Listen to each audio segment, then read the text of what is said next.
Je me souviens de chaque détail comme si c'était hier, chaque coup de pinceau, chaque regard furtif échangé, chaque instant suspendu dans le temps. Je m'appelle Clara, et je suis peintre. Je suis née et j'ai grandi dans la petite ville de Giverny, en France, où la lumière joue avec les eaux et les champs de fleurs comme si la nature elle-même était une œuvre d'art. C'était en 1942, et la guerre avait englouti tout ce que nous connaissions. Mais l'art restait mon refuge, ma seule forme de résistance face à la destruction qui m'entourait. C'est un après-midi d'automne qu'il est apparu pour la première fois. J'étais dans mon atelier, une petite maison en pierre à la périphérie de la ville, entourée de champs de coquelicots. La lumière dorée du soleil traversait les fenêtres, projetant des ombres douces sur ma toile. Les coups frappés à la porte furent inattendus, presque intrusifs. Le cœur battant, j'ouvris la porte pour me retrouver face à un homme grand, au regard ferme et à l'uniforme impeccable. C'était un soldat allemand. La peur me glaça pendant un instant. « Mademoiselle, dit-il en français hésitant, je viens réquisitionner des provisions pour le quartier général.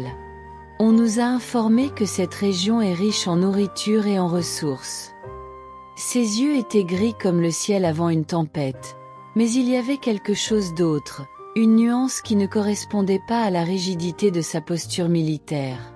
D'une voix tremblante, je lui indiquai le chemin vers la ferme la plus proche.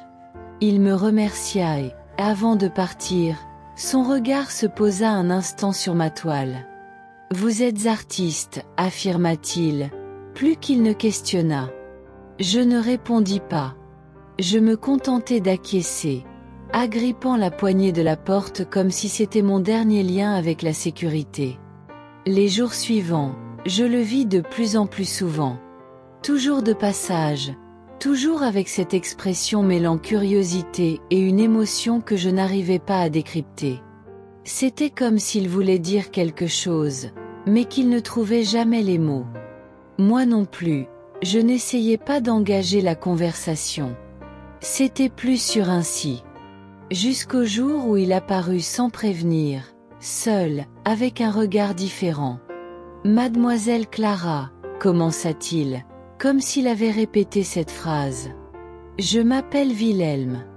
Je voudrais commander un portrait. » Cette déclaration me prit par surprise. Je restai silencieuse, le fixant. Il poursuivit, comme s'il devait justifier sa demande. « Ma mère. Elle aimait l'art. J'ai grandi entourée de tableaux et de livres. J'ai pensé que, peut-être je pourrais ramener quelque chose de beau chez moi, quand tout cela sera terminé. » Il y avait une sincérité dans sa voix qui désarma mes défenses. J'acceptai d'un signe de tête, sans trop savoir pourquoi. Il s'assit sur le petit banc de mon atelier, retira sa casquette et resta silencieux pendant que j'ajustais la lumière et préparais ma toile.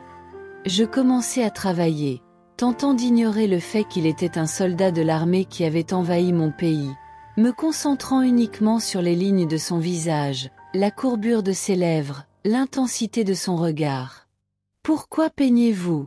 demanda-t-il, brisant le silence. Je fus surprise par la question. Je ne m'attendais pas à ce qu'il veuille parler.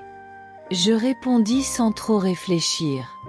Parce que c'est la seule façon que je connais de donner un sens à ce chaos. Il hocha la tête, comme s'il comprenait. Et c'est là, cet après-midi silencieux, que quelque chose changea. Je commençai à percevoir qu'il y avait, derrière l'uniforme, un homme, et non pas seulement un ennemi. Il était attentionné, observateur, et il y avait une tristesse dans son expression qui ne correspondait pas à l'image d'un soldat sûr de lui. Les jours devinrent des semaines. Wilhelm revenait souvent, non seulement pour le portrait, mais pour parler, partager des fragments de sa vie. Il évoquait l'Allemagne, sa famille, et combien il détestait la guerre, bien qu'il y fût enchaîné. Et moi, peu à peu, je me sentis en sécurité en sa présence, ce que je n'aurais jamais cru possible. Un jour, il arriva avec un livre de poèmes français. « Rimbaud, dit-il, me tendant le livre comme un cadeau précieux. Ma mère me lisait ces poèmes quand j'étais enfant. J'ai pensé que cela pourrait vous plaire. » Je pris le livre dans mes mains, sans voix. Ce fut à ce moment-là que je compris que quelque chose de plus profond naissait entre nous. C'était dangereux, irrationnel, mais aussi inévitable. Wilhelm n'était pas seulement un soldat. Il était un homme qui, comme moi, essayait de survivre à l'ombre de la guerre du mieux qu'il pouvait. Notre roman s'éclot en secret, caché des regards attentifs du monde. Nous volions des instants entre les patrouilles et les nuits silencieuses. Nous parlions d'art, de poésie et d'espoir. Il m'apprenait des mots en allemand, et je le corrigeais lorsqu'il faisait des erreurs en français. Et malgré tout, il y avait des moments où nous oublions complètement qu'il était un soldat et moi, une femme du pays occupé. Mais la guerre n'est pas tendre avec l'amour. La peur constante d'être découvert planait sur nous comme un nuage sombre. Chaque rencontre pouvait être la dernière, chaque au revoir pouvait être définitif. La situation devint encore plus tendue lorsque la résistance intensifia ses actions dans la région. Wilhelm était sous pression, et je craignais pour lui autant que pour moi. Puis vint le jour où il apparut dans mon atelier avec une expression que je n'avais jamais vue auparavant. Il y avait de la détermination, mais aussi du désespoir. « Clara, je dois partir, » dit-il, serrant mes mains avec force. La situation empire. Je ne peux plus rester ici. Mais sachez que, où que je sois, vous serez ma lumière, ma raison. Les larmes emplirent mes yeux, mais je ne pouvais pas parler. Je me contentais de le serrer dans mes bras, essayant de graver chaque détail de cet instant dans ma mémoire. Avant de partir, il glissa quelque chose dans mes mains. Une petite médaille, un objet qu'il portait depuis son enfance.